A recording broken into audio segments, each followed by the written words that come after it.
Bonsoir et bienvenue sur PALF. Soir. Voici une nouvelle expérience. Avec Julien, on s'est posé la question, est-ce que le True Bypass, c'est vraiment mieux que le buffer? Contre les vampires.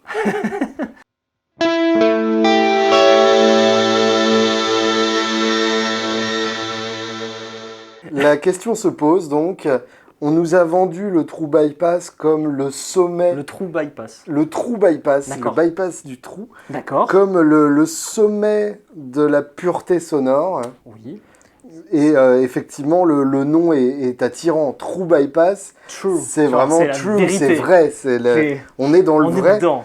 Par opposition, il faut bien le dire, au bypass dégueulasse de certaines pédales. Oui, complètement. Par Il exemple, fallait inventer ça. j'ai eu une Crybaby des années 90. Oh, mince, le Voilà, pauvre. en gros, il n'y avait plus d'aigus en sortie, même quand elle n'était pas enclenchée. Je vois le problème. Effectivement, on a tous connu des pédales comme ça à l'ancienne, qui bouffaient effectivement une grande partie du son. Donc effectivement, l'arrivée du True Bypass, qui est arrivé en fait avec la révolution boutique au début des années 90, est devenu le buzzword qui permet de vendre des pédales, de la même manière qu'à une époque, tous les fabricants d'amplis boutiques faisaient du classe A. Oui, on ne savait d'accord. pas ce que c'était le classe A, mais il fallait du classe A. Parce que classe AB, ça fait un peu genre la viande qui a été laissée sur le bord de la fenêtre pendant 3 jours. Donc effectivement, là, on a l'impression que True Bypass, ça va nous donner le son qu'on recherche. Ouais, si t'es un bon hipster, t'as du classe A avec du True Bypass. Et là, normalement, t'es Et tranquille. Voilà, t'es tranquille. Ok, donc tout va bien. Alors, on a un board monstrueux, on va revenir dessus. Je pense que je vais peut-être raconter un peu l'histoire du Vas-y, bypass. raconte-nous Ça m'a l'air la intéressant. merveilleuse histoire du bypass. Alors, tout a commencé lors de la création des pédales Boss. Wouh! Donc, à l'époque, ils n'avaient pas, enfin, peut-être qu'ils l'avaient, mais qu'ils n'avaient pas conscience qu'il existait ce qu'on appelle le 3PDT. Hmm. Le 3PDT, Moi, j'ai pas conscience non plus de ce qu'est le 3PDT. c'est ça, c'est... Ouais, va falloir que t'expliques un peu mieux que ça Donc, quand même. oui, on va peut-être aller un peu plus loin. Mais tu vois, à contrario, là, le clac Oui. et le soft, Mhm. attends, celui-là, il est doux. Oui. C'est qu'en fait, le 3PDT... Cette vidéo va être une écoute de Foot Switch. Attends, on va sampler le foot switch. Donc, le 3PDT, ça a été quand même, je pense, la révolution pour les gars de l'époque. Donc, Ok. c'est un composant qui a des balais, tout simplement. Quand tu appuies dessus avec ton pied, tu viens mettre des balais d'un côté ou de l'autre. Donc en gros, c'est ce qui permet de passer de il y a la pédale à il n'y a pas la pédale. C'est ce qu'on appelle un bypass. D'accord. Donc, un true bypass, normalement, c'est ça. Ok. À l'époque, Boss n'avait pas ça. À l'époque, ils avaient juste un switch qui faisait contact, comme celui de la Savage, là, ici présent. Mais ils n'avaient pas non plus la technologie qu'on a aujourd'hui. Ok. Donc en fait, ils avaient des cellules de JFET qui servaient de mémoire. Ils s'étaient bien embêtés la vie. C'est un circuit avec au moins une vingtaine ou une trentaine de composants.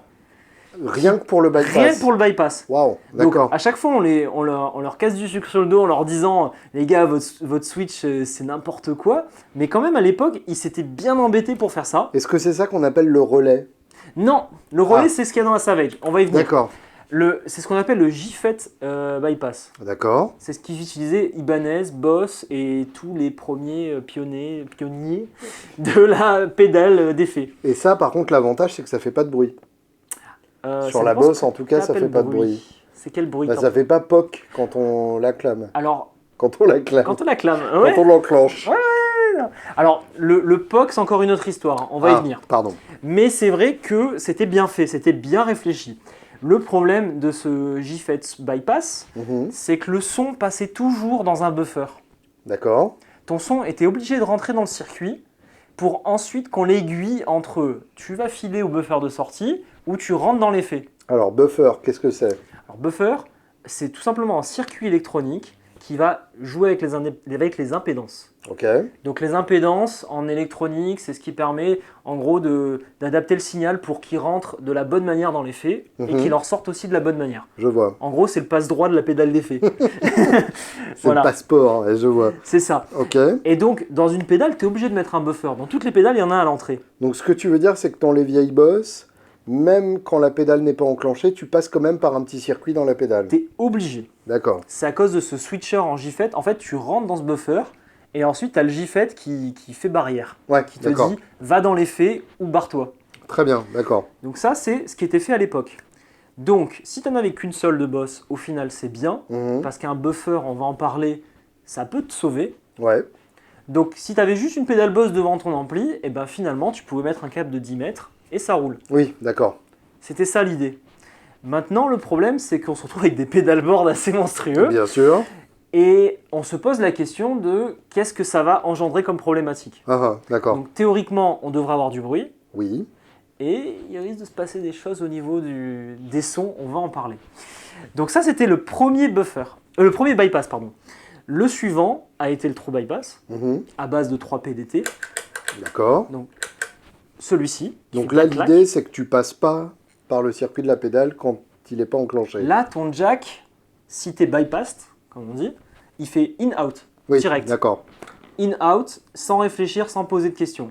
Ce qui, quand même, rajoute du coup le câble qui relie les pédales entre elles. Voilà, la seule chose que tu vas avoir, c'est ce petit patch. Ouais. À l'intérieur, tu as un jack femelle qui fait contact avec le patch. Mhm. Puis tu as un fil qui va sur le petit circuit du true bypass, Ouais, qui n'a rien d'actif, c'est-à-dire il n'y a pas de composant. d'accord. Il y a juste ce petit balai dont je parlais tout à l'heure, et qui va ressortir. Mhm. Donc, pour les puristes, il n'y a rien de mieux, parce que finalement, le constructeur de la pédale d'effet ne va pas jouer sur ton son. Ouais, ok. Théoriquement. On va en parler. Ok. Et la dernière technologie, ça a été le relais. Donc le relais, c'est toujours un true bypass. Ok. C'est juste que là, tu vois, on a l'action d'appuyer sur le switch, Mhm. et dedans, on a les balais. Là, le relais va remplacer les balais, Ok. et le switch va être une simple commande qui va dans une cellule mémoire. D'accord. Donc c'est beaucoup plus complexe. Là, pour le coup, ça coûte beaucoup plus cher. Mhm. Mais les fabricants vont vers cette solution quand ils recherchent la longévité, la fiabilité, etc. Ok. C'est-à-dire que ça, si tu le pètes, t'es vraiment un papa ours. Ok. Il faudrait que tu y ailles à 90 degrés, on a fait les tests. Défi accepté. Oui, je sais. je sais. Je sais que t'en es capable. Mais mine de rien, voilà, faut l'avoir cherché. En tout cas, des foot switch Comme ça, t'en as PDT, j'en pété. ai cassé pas mal, ouais. Oui, ben il y a une micro-amp qui reste juste à Notamment, côté. voilà, par Voilà. exemple. Donc lui, c'était un DPDT, c'est encore autre chose. Ok, C'est pour ça que je ne l'ai pas en remplacement. je vois. Mais c'est le même principe. Cela dit, il y a une fois où la pédale a tenu et c'est ma semelle de chaussure qui a été trouée. Ah ouais? Ouais, une Doc Martens dans laquelle il y avait un trou comme ça de la forme du foot switch. T'as vraiment tapé fort. Mais j'avais le pied bleu après, ouais. Ah, Voilà. Mais t'étais énervé encore une fois? Bah, je faisais du métal, donc Ah forcément. d'accord, ok. Donc on verra ça, un sonnet comme... Ah bah non, Pantera par exemple. Ouais, voilà. Voilà, tiens, typiquement. Non, ben voilà, donc le but de l'expérience, ça va être de comparer ces technologies. On a bien sûr fait un montage avec 6 buffers, C'est peut-être un tout petit peu exagéré, mais au moins on c'est entendra. justement pour essayer d'entendre l'effet le plus possible. C'est ça, Donc là, on a en bas 6 buffers. voilà, Là, pour le coup, qui n'ont en théorie aucune incidence sur le caractère du son. tout à fait, Et en haut, 6 pédales true bypass, c'est ça. qui ne sont pas enclenchées. Qui ne sont pas enclenchés et qui sont bien évidemment chaînés comme il le faut. Bien sûr, là c'est parfait. Voilà, là c'est Moi, parfait. je mets toujours d'abord ma reverb, ensuite ma fuzz gaieté. Oui, le compresseur avant le fuzz et tout, enfin... T'inquiète. T'inquiète. Mais voilà, donc l'idée, ça va être de comparer true bypass et buffer. Donc déjà, ce qu'on va faire, c'est qu'on va écouter l'ampli. Ensuite, je vais vous mettre dans les true bypass. Ouais, Et ensuite, on va passer dans le buffer. très bien. Et on a choisi donc une télé en Ouais. micro aigu pour avoir le plus d'aigus possible, C'est ça. puisque c'est sur les aigus que ça va beaucoup se jouer en termes d'effets audibles. Ouais. On précise qu'on n'a pas tout essayé, on a juste branché pour vérifier que le principe, enfin le concept était un peu intéressant. Mais là, on découvre autant que vous. C'est ça. Et ça me fait un peu peur. Ok, donc on a abandonné la Telecaster qui sonnait un peu bizarre sur le micro aigu. Et je suis revenu finalement à ma supernova d'amour. Donc voilà le résultat en passant direct dans l'ampli. Direct dans l'ampli avec un câble qui fait 1,50 m.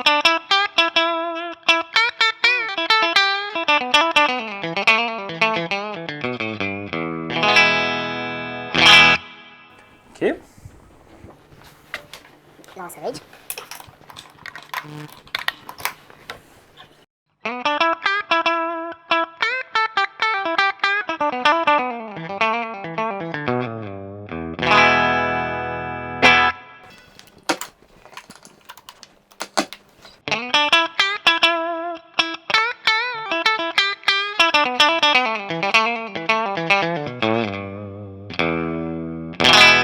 Eh ben, Voilà. je pensais pas qu'on entendrait la différence à ce point-là. Donc true bypass, finalement. True bypass, bah, il n'y a plus d'aigu. Voilà. Voilà. Et si buffer, il n'y a plus de grave. C'est merdique tout ça. C'est vraiment tout pourri. En Donc- fait, il faut se brancher direct dans l'ampli et puis voilà.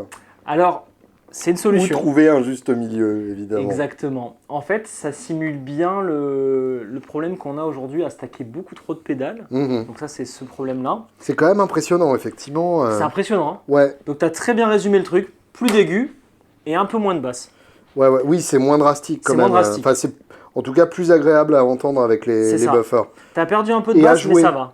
Parce que Oui, à j'ai vu que tu as eu jouer- du mal au premier coup. Oh là là, Ouais, ouais. Tu dis, tu luttes quoi. ouais, c'est ça. J'ai l'impression de retrouver ma Crybaby pourrie quoi. C'est ça. Donc en fait, bah, c'est ça de mettre des fils comme ça. Mais ma Crybaby, elle le faisait en une pédale. Tout Oui, ça. c'est ça. Elle était vraiment bien plus douée celle-là. Ah, elle était bien. Ouais, mais en fait, c'est. Je l'ai cassée aussi, je crois. Qu'est-ce que tu l'as fait? Oh, je l'ai utilisé. Elle t'a pas énervé, juste tu l'as utilisé. Ouais, voilà. Donc je sais pas ce que vous en pensez, mettez en commentaire, mais pour moi aussi, je suis complètement de l'avis de Julien, il y a plus d'aigus en mettant du true bypass, un peu moins de basse avec les buffers. Et donc en fait, c'est un comportement qui est logique. Si on met toutes les pédales allumées, je sais pas, si on mettait que des clean boost, Mhm. et ben on aurait ce problème-là. Alors, on va revenir sur les bypass, et je vais vous montrer une astuce, parce qu'en réalité, si on a autant de pédales, on va bien en allumer une. Attends, je veux revenir sur ce que tu disais. Ouais, Si on met que des clean boost et qu'on les enclenche, tu vas avoir on ce va problème. avoir ce problème-là. Oui, parce qu'en fait, le buffer, il a beau chercher à être parfait, Mhm. mine de rien, il a sa petite courbe de filtrage. Mmh. Et il va te monter un peu les hauts médiums, etc. Il va t'enlever un peu les basses. Et ça va D'accord. se cumuler, tchac tchac tchac. Et les clean boost, c'est encore pire. Oui, ok, je vois. Donc tu vas finir par faire remonter la voix, les aigus, etc. Mais tu vas complètement abandonner tes basses. Je comprends. Alors c'est pour ça que sur le bumper, on s'est amusé à mettre un petit switch pour interagir avec tes micros et les faire sonner un peu plus, tu vois, un peu plus, plus fat. testostérone. Tu vois, tu leur mets une petite dose. Mais c'est pas nécessaire, là j'ai tout mis à midi pour que ce soit désactivé. Mhm. Ok. Donc, ce que je vous propose, moi c'est ce que je conseille souvent, de prendre un drive un peu transparent, comme un drive type clon, et de le mettre en fin de chaîne. Hmm. Et toi d'ailleurs, c'est ce que tu fais régulièrement. Moi, je le mets en début de chaîne, mais j'ai pas vraiment de fin de chaîne. Oui, enfin il se passe des choses, mais si disons ça c'est votre chaîne de drive et qu'après vous avez des modules que vous mettez dans la boucle d'effet, Oui. et ben pour cette chaîne de drive, mettez la clon en fin de chaîne. Ah, ah. Et tu vas voir, je vais l'allumer en cours de route avec le gain 0. Et il va se passer quelque chose. Et on va comparer ensuite avec les buffers. Ok. Ou non, on va comparer avec la guitare dans l'ampli. C'est Ok, encore mieux. On ça va marche. commencer par ça. Alors tiens, guitare dans l'ampli pour commencer. On réécoute notre guitare dans l'ampli.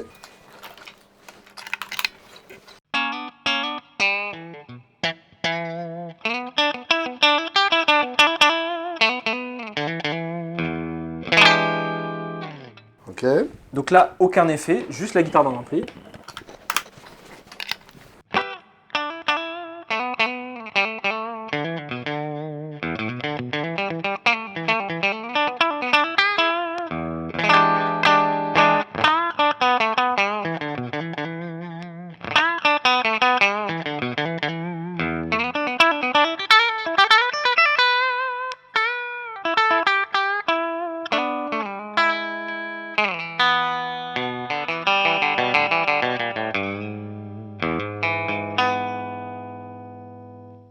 Effectivement, ça guérit pas mal, ouais. Ça guérit pas mal. Ouais, j'avoue. Tu vois, Mais c'est pas pareil. ça bouffe quand même un peu les graves aussi. Oui, bah t'es obligé. Là, t'as perdu plein de choses ici. Tu récupères comme tu peux. Et ouais. Donc Du en coup- fait, il faut se mettre dans l'ampli en direct, quoi. Non, il y a encore une autre solution. Ah, vas-y, fais-moi peur. On met un buffer en entrée. Ah. Et là, c'est gagné. Et là, on sauve surtout le signal. Ouais, je vais essayer de te le prouver au moins. On n'a pas à discuter de tout ça. Allez, on va prouver ça.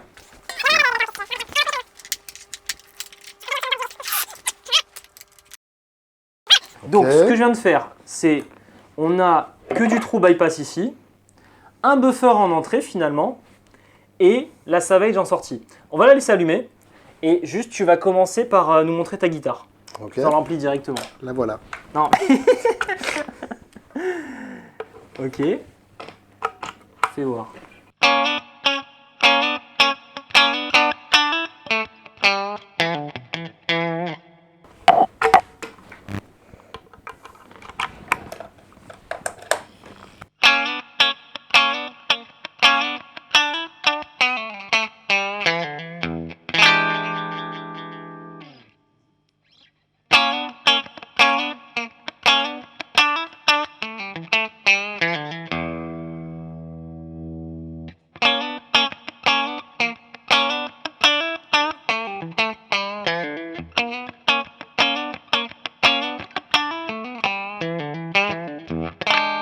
Là, d'accord. Là, on est Là, on d'accord. retrouve ce que j'aime. Ok. Donc, pour résumer, la position idéale, buffer en entrée, trou bypass au milieu, Mhm. buffer en sortie. Buffer en entrée ou après la première fuzz.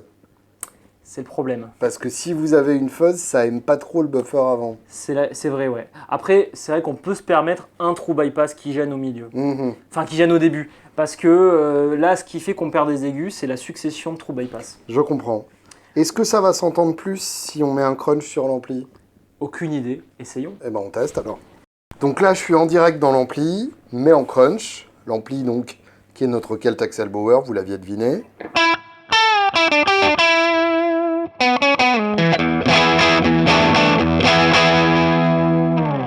Ok.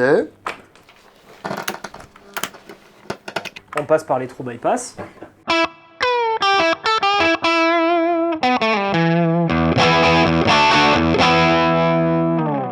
Mon beau son. Ça a tué mon beau son. Foutu. Et on va passer par les buffers.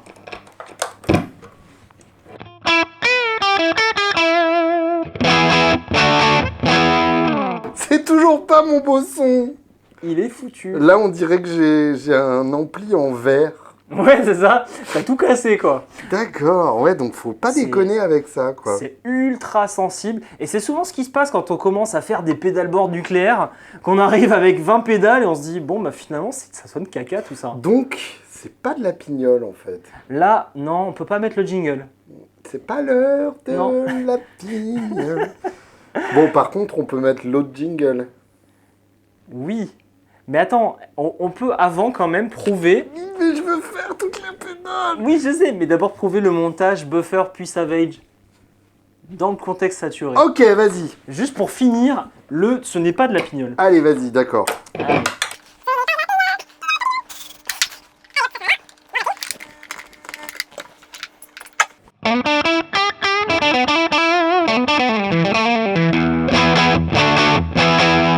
Et voilà mon beau son. C'est QFD. C'est pas exactement pareil quand même. Vas-y, on réécoute ça.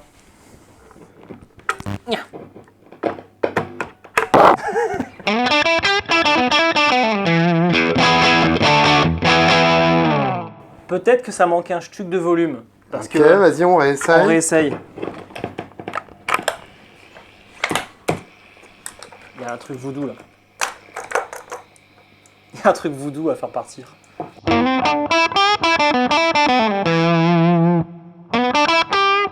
C'est bon. Merde, ouais.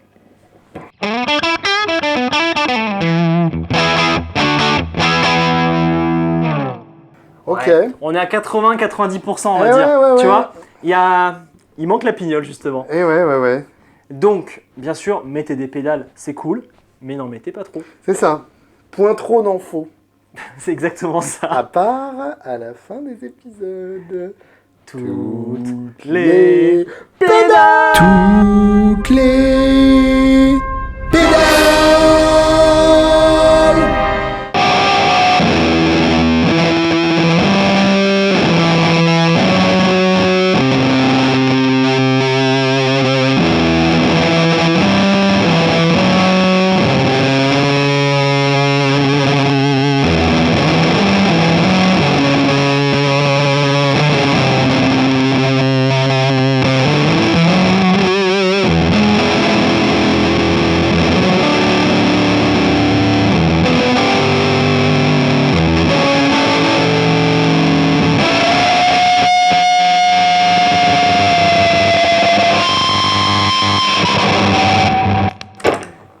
On dirait que ça parle tout seul.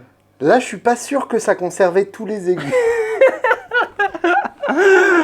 Merci d'avoir suivi cette vidéo. Et à la semaine prochaine. Et faites-nous part surtout de votre expérience dans les commentaires. Si jamais vous avez eu ce genre de galère avec les Crybaby antédiluviennes. C'est certain. Et surtout, comment vous avez résolu votre problème d'impédance sur votre board.